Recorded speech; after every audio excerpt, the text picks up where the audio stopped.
August 1988. A hospital room. Enzo Ferrari was dying.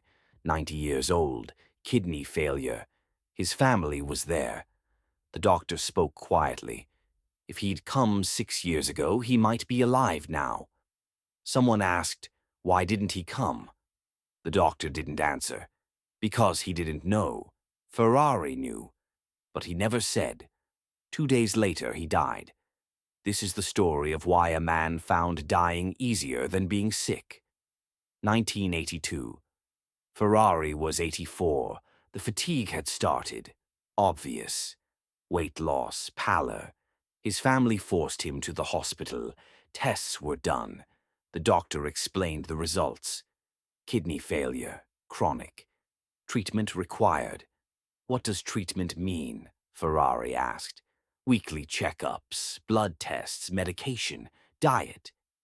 Ferrari stood up, left without saying anything. He didn't return for 6 years. The first month, his family tried to understand.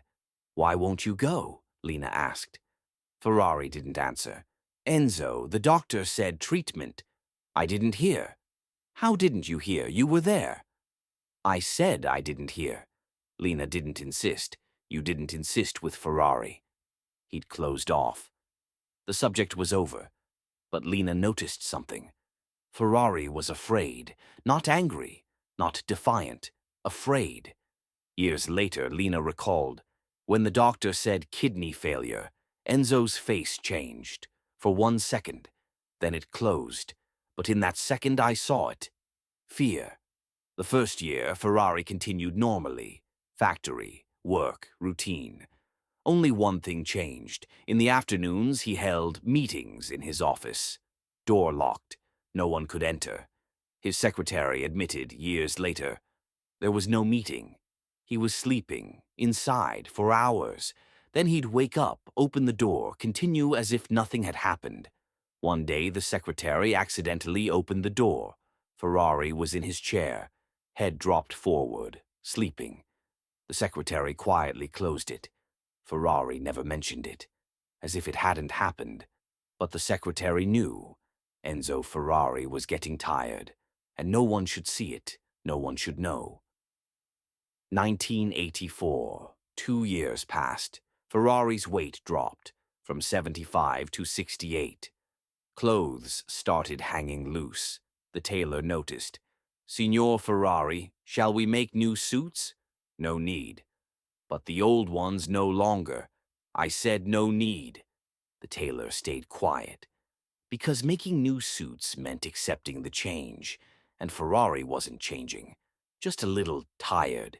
At the factory, workers started talking, quietly, in the hallways.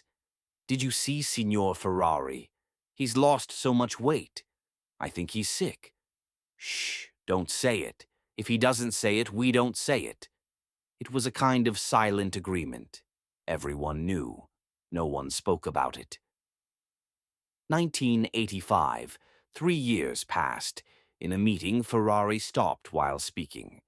Mid-sentence, 10 seconds of silence. Everyone waited. Ferrari blinked. Where am I? He said. No one answered. Where am I?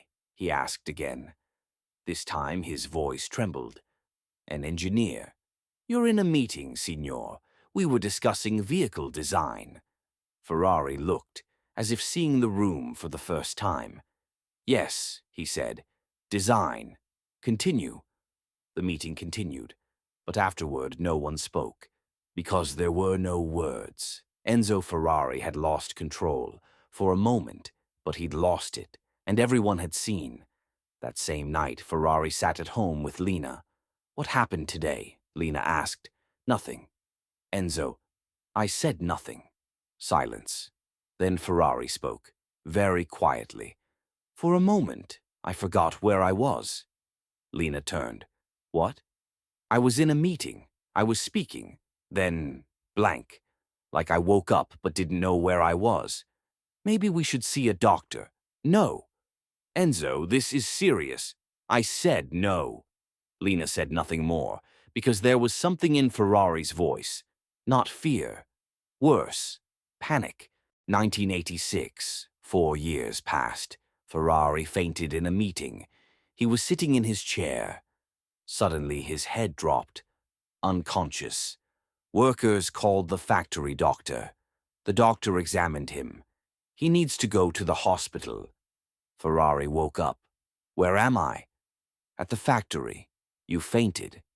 I didn't faint, I was tired. Enzo, this was fainting. I slept. I was tired, I slept, that's all. The doctor said nothing more, because Ferrari's eyes said something. Stop arguing, or you'll go too. Those around him were now desperate. His family begged. Enzo, please, go just once. Ferrari, no need. But you're getting worse. I'm old. It's normal. This isn't old age, this is illness. Ferrari looked cold. I'm not sick. If I were sick, I'd go to a doctor. I didn't go to a doctor, so I'm not sick.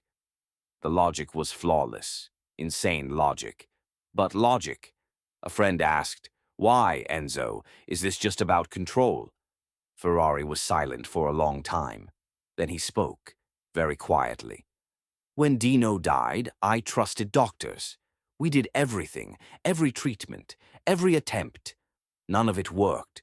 The doctor said, we can't do any more. And Dino died. But this is different. No, Ferrari cut him off. It's the same. Doctors give you hope. Then they say, we can't do any more. I don't want to hear that sentence again. I heard it for my own son. I won't hear it for myself. It was the first time he'd said it. What he'd carried inside for 25 years. The trauma of not being able to save Dino. The pain of trusting doctors and still losing.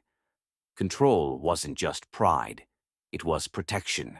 Protecting what remained after Dino's death. 1987.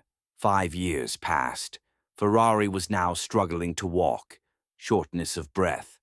A little worse every day. He couldn't go to the factory anymore. Stayed home, but still denied it. I'm not sick, just resting. February 1988. He fainted at home. An ambulance was called. He woke up in the hospital. The doctor was beside him. Signor Ferrari, your kidneys have almost completely stopped. Treatment is necessary. Urgent. Ferrari looked. Didn't answer. Enzo, are you hearing me? Silence. Without treatment within months. Get out. Enzo, I said get out. Leave. The doctor left. March.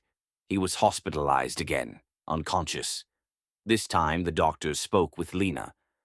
We need to start treatment immediately. Otherwise, Lena went to Ferrari's side, his room. He was sleeping, or seemed to be. Enzo, she said quietly, you need treatment. Ferrari didn't open his eyes. Enzo, can you hear me? Silence. Long. Then a very weak voice. I hear you. You need treatment. I know. Then why? Because, the voice cut off, then continued. Because if I get treatment, I admit I'm sick. And if I'm sick, I'm no longer me. Lena cried, quietly. You're still you, Enzo, even if you're sick. Ferrari opened his eyes, for the first time. Looked at Lena. His eyes were wet. No, he said. I am Enzo Ferrari. I'm not sick. I'm not weak. I'm in control. If I don't control, I'm nothing. And in that moment, Lena understood.